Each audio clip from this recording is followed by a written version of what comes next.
My name is Richard Bellis, and I am a number of things professionally, primarily a film and television composer, but I've also taught at USC for a number of years. I ran the ASCAP film scoring workshop for 21 years. I wrote a book called The Emerging Film Composer a number of years ago. And so I'm sort of an educator and composer, and I now serve on the board of directors of ASCAP for the last 14 or 15 years. I was initially approached by my friend Nikiforos to come and speak to the students here. And we're going to talk about why music in this age of advanced technology and realism in film, why music is still an essential ingredient, an essential part of the post-production process. Well, there used to be a much bigger difference. Feature films is a description that now encompasses a much larger variety than it ever did before. There were initially feature films. The term feature films was to define the difference between independent films, documentaries, and feature films. And at that point, feature films was a term that was synonymous with studio films. These days, with the advances in technology and video technology, as opposed to 35 millimeter film, there are many things that are being called features. So it's difficult. There are some television productions these days that are budgeted much higher than some of the so-called feature films. But it used to be the difference was budget and time frame. That's really not the case anymore. And I don't know how to differentiate specifically between features and streaming, Netflix, and television. Budgets have gone down primarily due to technology and how much more quickly it can be done these days. And because there are things like digital editing, it goes much faster. So it's a long answer to say, I don't know what the difference is today. I was very fortunate in that the producers of Stephen King's It were producers that I had worked for in the past. I'll digress just a moment to say that at the time, music for film had slowed for me for about 4 years. And I had started a custom woodworking business to fill up the time and to make some money. And I took the call from one of these producers in the shop. Had to have the equipment turned off so that I could hear him. And he asked me if I'd be interested in doing this mini-series, Stephen King's It. And I, of course, said yes. And it turns out that that was the end of the woodworking business for at least the time being. But I felt from the beginning that this was a project that was going to be important. And I consider the reason for my receiving an Emmy for the score to be directly attributable to Stephen King, what a writer, and Tim Curry, who played Pennywise, and was just sensational. And it was a 4-hour miniseries, 2 nights on broadcast television. And I think the reason there is such a cult following for it is that there was no age restriction because it was on television. So people who were 9 and 10 years old, who probably wouldn't have been allowed to see it in a theater, saw it and it imprinted on them. So now when they're in their 30s, they have a memory, a strong memory, good or bad, of having seen this as a child.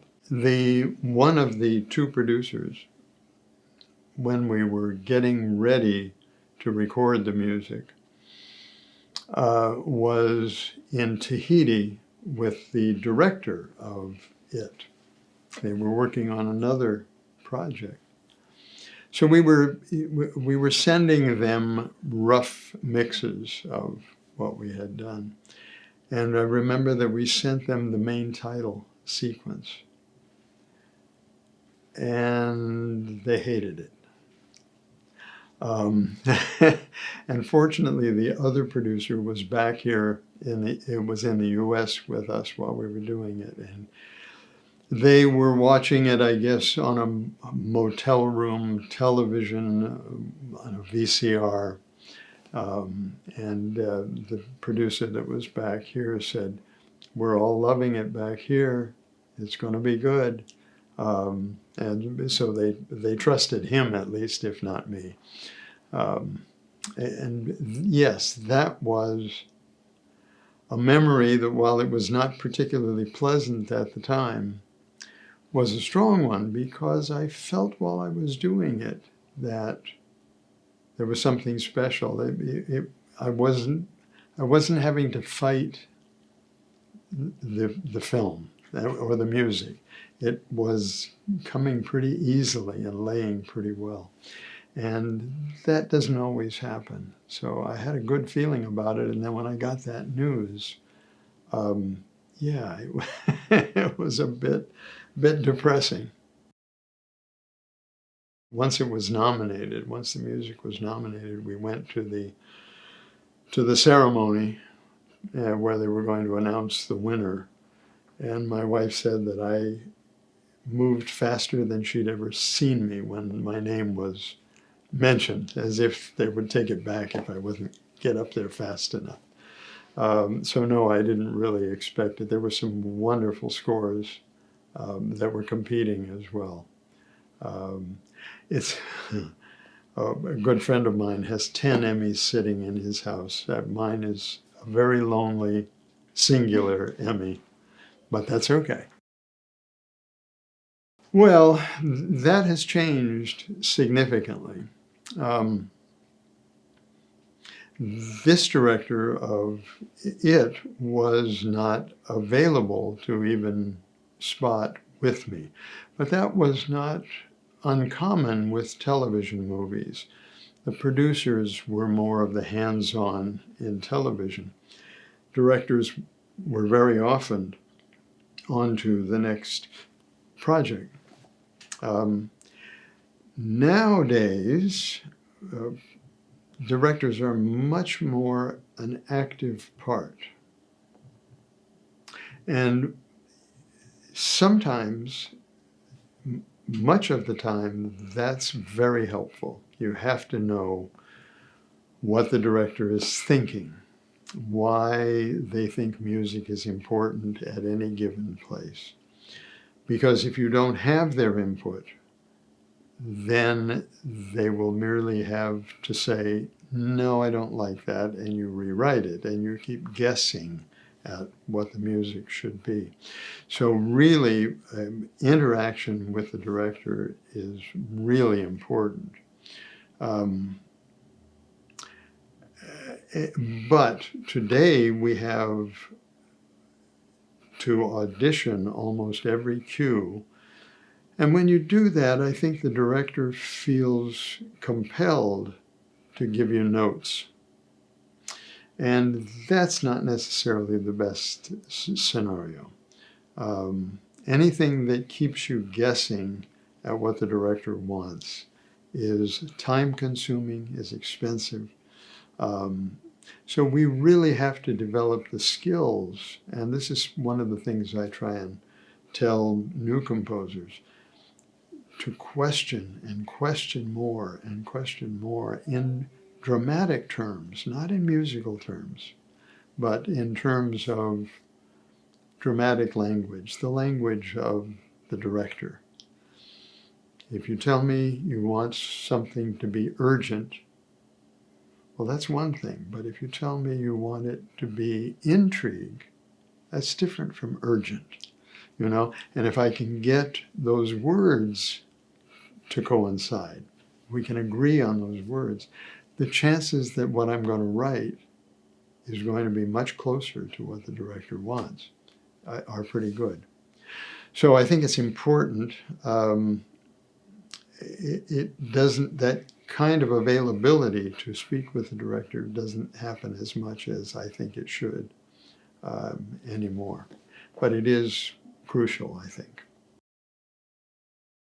A little bit of both. I believe that the creative process has to be early in the work schedule. People tell me that when they get close to the deadline, they get creative, and I think what they mean is they get productive. Creativity doesn't like stress. Creativity happens when you're sleeping, happens when you're getting gas in the car, you know, when you're doing anything other than trying to be creative. So I spend the first few days at the piano twice a day, thinking about the movie, watching the movie, making little notations of 1 bar, 2 bars. And I do that every day. And those little notations start to expand, and one starts to fit with another one. And this is sort of like magic for me. I've come to trust it. But if I sit there and I sort of meditate on the film, these ideas start to become the library that will become the score. And I develop all of those ideas as much as I can before I start writing the actual cues. Because if I develop that library, the cues go very quickly. And by the time I get to the end of the writing schedule, I'm really smoking. I'm creating a lot of music every day, because you're not creating anything at that point. You're constructing things. The question is not what can I create for this section, it's what can I use for this section that I've already created. So that's sort of my process. Put the creativity in front, put the craft and the construction toward the end. The first 15 years of my career, I was an arranger. And that means I'm very familiar with the orchestra and all of the instruments. And part of the composition especially for dramatic reasons, is in the orchestra. An English horn sounds different than an alto flute, and it's emotionally different. So orchestration, even indicate for an orchestrator, is still a part of the creative process. You know, we still deal with some stereotypical influences. Young is high, old is low. Those types of things, and our creativity is the way we camouflage the stereotypical, so it doesn't sound like it's stereotypical. Strings are warm, and because they use vibrato, they're more emotional than brass, let's say. So those kinds of considerations, even if I'm not orchestrating, I will indicate those things for the orchestrator, because it's a part of dramatic composition. I'm going to say this started in the 70s when I was an arranger and orchestrator.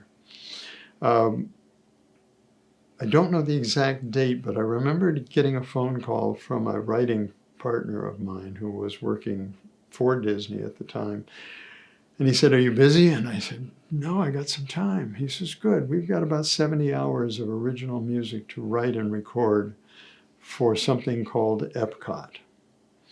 And they were developing and building Epcot in Florida, one of Walt's visions.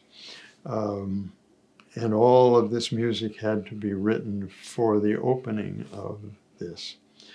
So the Sherman Brothers, who wrote so many of the famous Disney songs, had written much of the music, and we were orchestrating it in all different kinds of ways for all different kinds of attractions.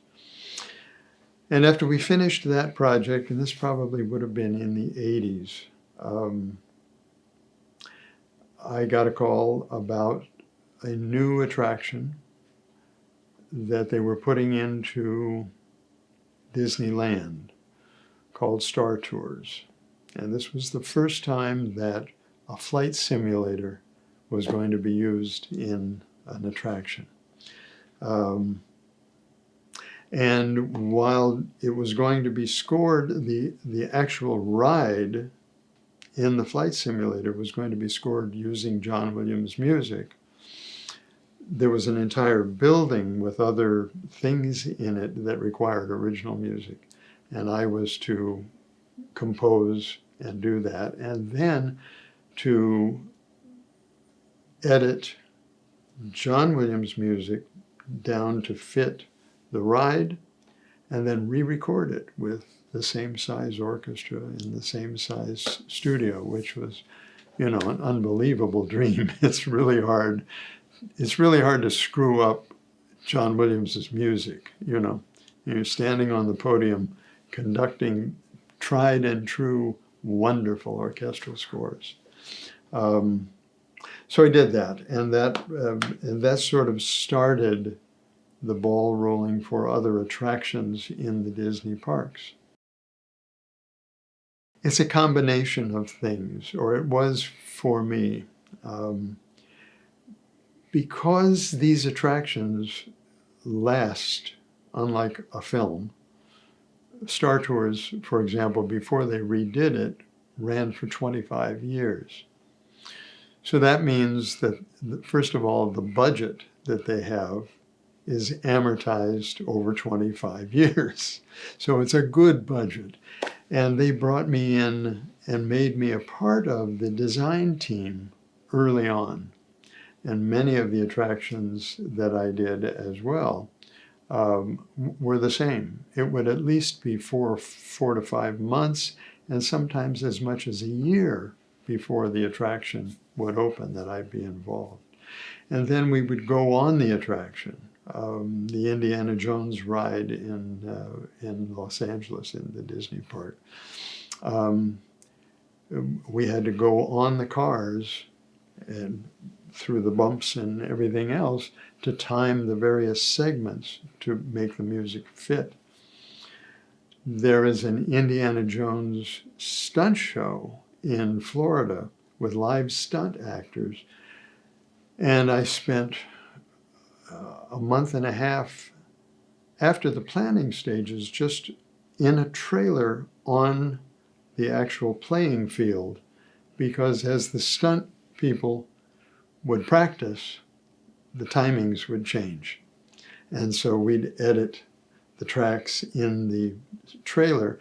Then when we finally thought we had it right, I'd come back to Los Angeles, record that version of the music, and they would play that. So a lot of involvement, a lot of acceptance of my being part of the team, knowing how important music was to these attractions. Before this, the music was always in the environment. This was the first time that the music was going to be on the vehicle, on each individual vehicle. So the music would play for that vehicle through this section, and then would hit a trigger which would change the music for the next section, while this vehicle still, So 2 guys, both with stopwatches, old-fashioned stopwatches, pads and pencils, And we try and do 2 segments at one time. So I go, all right, go. All right, and go. You stop. And that's the way we would try and go through. But the first turn we took, stopwatches, the pencils, the pads, the cell phones, everything went all over the place. And you couldn't back the vehicles up. So you had to go through the entire ride each time you wanted to. So it was like 20 times through the, the ride. And we came out the other end at about 4 o'clock in the morning, just exhausted and beat up. This is an organization that was established in 1916 by then the top songwriters of the time. There is a story, and I can't remember who the composer was, but I believe he was French, and he was sitting in a cafe in France and eating, and when the bill came, he said, "You consume my music, I consume your food, we're even." And that idea of that music that is played in restaurants has value to the restaurant was the overriding concept for these songwriters to get together in New York originally, and form an organization to monitor, license music, and monitor and pay and distribute funds to the creators of that music. And it has been doing that since 1916. Today we are a board of directors of 12 writers and 12 publishers. It's a large organization membership-wise these days. And we process, take in revenue and distribute over $1 billion every year to music creators in all genres of songwriting and composition, including concert and country, Christian, and film and TV, and all of those categories. And it does a fabulous job. And those of us who serve sort of joke that we have the service gene, that we are genetically designed to serve the community, because that's the purpose of this organization. There are always people that that think music should be free, and that's okay. But if you grew up listening to radio, AM and FM radio, you could easily get the impression that music was free. It just came out of the radio. But sponsors were paying for that. And you can't expect people to create music for nothing. Nobody can afford to do that. We all want families and houses and that kind of thing. So this is definitely an advocate organization to try and stay abreast of all of the challenges and fight when necessary to keep creators' rights. Try and become almost overqualified. If you're overqualified, your tendency is to dismiss the importance of the work. If you're underqualified, you will constantly be stressed. If you're almost overqualified, you'll be just challenged enough, but feel fully confident that you can handle this, even though there's not enough time, but I can do it, And I think in the briefest way, knowledge subscribes to the adage, it's better to have it and not need it than it is to need it and not have it. So learn as much as you can, even if you think you don't need it because technology means that you don't need it anymore. Technology is a little seductive that way and can strangely under-prepare you for things that might happen. So I think that would be my best advice.